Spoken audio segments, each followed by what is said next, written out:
Instants. On va d'abord revenir évidemment sur le débrief de ce match avec la Serbie qui s'en sort, mais alors qui s'en sort très très bien, Adrien. Ouais, effectivement, les Serbes qui ont égalisé à la dernière minute de ce match contre la Slovénie, vous le voyez, les Serbes qui ont eu plus d'occasions parce qu'ils étaient menés forcément en seconde période. On a quand même eu l'impression que la Slovénie était au-dessus sur cette rencontre, mais donc ils égalisent à la 95e minute par Luka Jovic, alors que le gardien serbe était monté carrément dans la surface de réparation. Et je note que ce sont les Slovènes qui ont couru plus que les Serbes quand même. Bah quoi, Ludo? Oui, 2 km, c'est pas... Oui, c'est pas énorme, mais bon, ça veut dire qu'il faut donner. Non Des regrets pour la Slovénie ou pas, Charlotte? Oui, ils doivent... Je tiens juste à dire quelque chose, j'ai quasiment eu un bon prono. Donc les gens qui nous suivent savent que je suis archi nul dans les pronostics. Donc là, j'ai dit qu'il y avait un nul, donc... Mon estime de moi est... Ouais, mais d'accord, et vous faites bien de le souligner. J'avais dit 2-2. Ouais. Mais moi, j'avais dit 2-0 pour la Slovénie, ouais, d'accord. Mais je trouve ça marrant parce que vous, ce que vous retenez, c'est les 121 km courus par les Bouddhis. Non, mais 113, ouais. Les petits comptables. Ce qui est vraiment, vous voyez, pour moi, vraiment, moi, je suis de l'ancienne génération, etc. Quand j'entends ça, je deviens fou. Parce que, Je l'ai rendu dingue. Mais je vous explique. Moi, le football, c'est pas les kilomètres qu'on fait, c'est les gestes techniques, c'est les enchaînements, c'est ce qu'on voit. Le ballon court plus vite que le joueur. Non, mais me dire que le Slovène a couru, l'équipe slovène a couru 2 km de plus que les Serbes. So what? Il faudrait quand même, je ne sais pas... Est-ce qu'on peut remontrer la stat à Olivier? Parce que j'ai l'impression que vous ne l'avez pas bien vu, Olivier. Non, mais c'est pas très grave.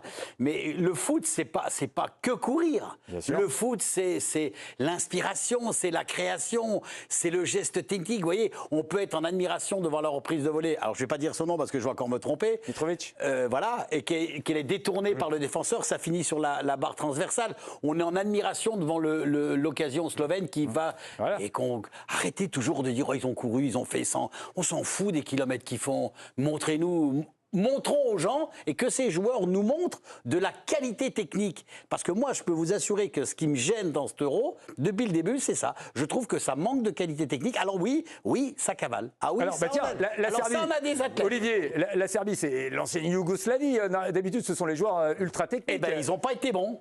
Ils n'ont pas été bons. Fini, ça, alors. Ils n'ont pas été. Mais ça change, ça évolue puisqu'on voit que je vais pas.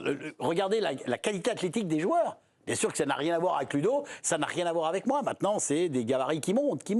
Ah oui, pour avoir des bonnes stats sur les kilomètres courus, vous savez. Voilà, Benoît. Et bon, moi qui a pris une balle gratuite. Mais non, tu l'as embarqué dans ton truc. Ludo, je veux dire que Ludo, il a quoi? Il a 5 cm de plus que moi. Nous, on était des petits à l'époque. Et combien de kilos en plus? Ça, je sais pas. À l'époque, comme moi, on était svelte. Non, mais bon, c'est en aparté. Moi, ça me gêne un peu, ouais.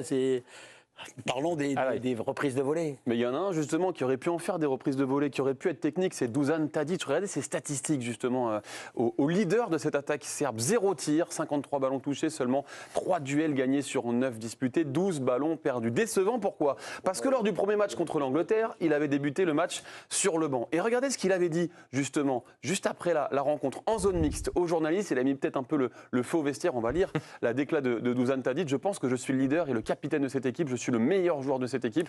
J'aurais dû jouer les 90 minutes, ça aurait été différent si j'avais été sur le terrain dès le départ. Mais bon, 3 petits points, eh bien on a vu aujourd'hui. Alors c'est vrai, mais votre stat n'est pas complète parce qu'on n'a pas le nombre de kilomètres courus par Tadic sur le match et on ne peut pas savoir vraiment s'il a fait un bon match ou pas. Cadré un peu. J'aime bien aller chercher Olivier. J'aime bien. Charlotte, la Serbie s'en sort bien. La Serbie est encore en vie. C'est ce qu'on retient de cette rencontre au final. Il fallait au moins avoir un point sur ce match-là, sinon c'était quasiment mort pour la suite. Oui, c'est clair. Donc non, c'est bien pour l'enjeu, pour les spectateurs, de voir dans les dernières minutes, il y a un but. Mais la Slovénie, je pense, va avoir des regrets sur ce match. On va parler d'Angleterre-Danemark dans quelques instants, parce que c'est dans ce groupe. Regardez, ce groupe, du coup, ça devient passionnant d'un seul coup, et notamment le match qui va suivre entre l'Angleterre et le Danemark, parce que c'est ultra serré. Tout le monde peut encore se qualifier. Voilà, on a 2 équipes qui sont à 1 point. La Slovénie à 2 points. Voilà, là, c'est vraiment très ouvert, sachant qu'il y a en plus même la place de 3e qui peut vous qualifier. Marquer un point, c'est important.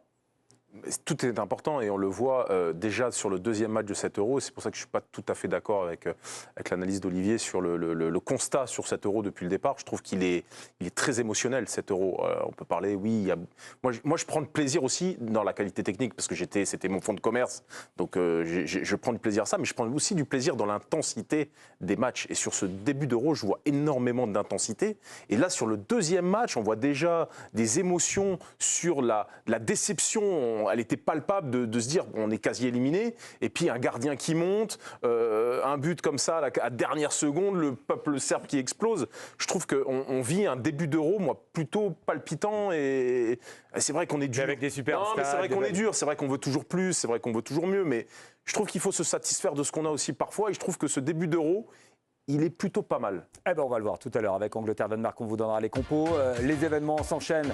La fracture du nez de Ludo Obraniak, on en parlera tout à l'heure. Pas ça, hein. Cette nuit, attention. Je rappelle, c'est le début de la Copa América cette nuit aux États-Unis avec l'Argentine de Messi quand même. Hein, ça va être l'événement. 2h du mat. Voilà, on y sera évidemment. Et je rappelle, c'est à vivre sur l'équipe Live Foot. Donc pour l'ouverture de la Copa América que vous pouvez suivre en intégralité sur l'équipe Live Foot. Autre événement à venir. Là, c'est un peu plus proche. C'est avant 2h du matin puisque c'est dans 10 minutes maintenant. C'est Antoine Griezmann qui prend la parole. La conférence de presse d'avant-match pour Antoine Griezmann et pour Didier Deschamps. À tout de suite.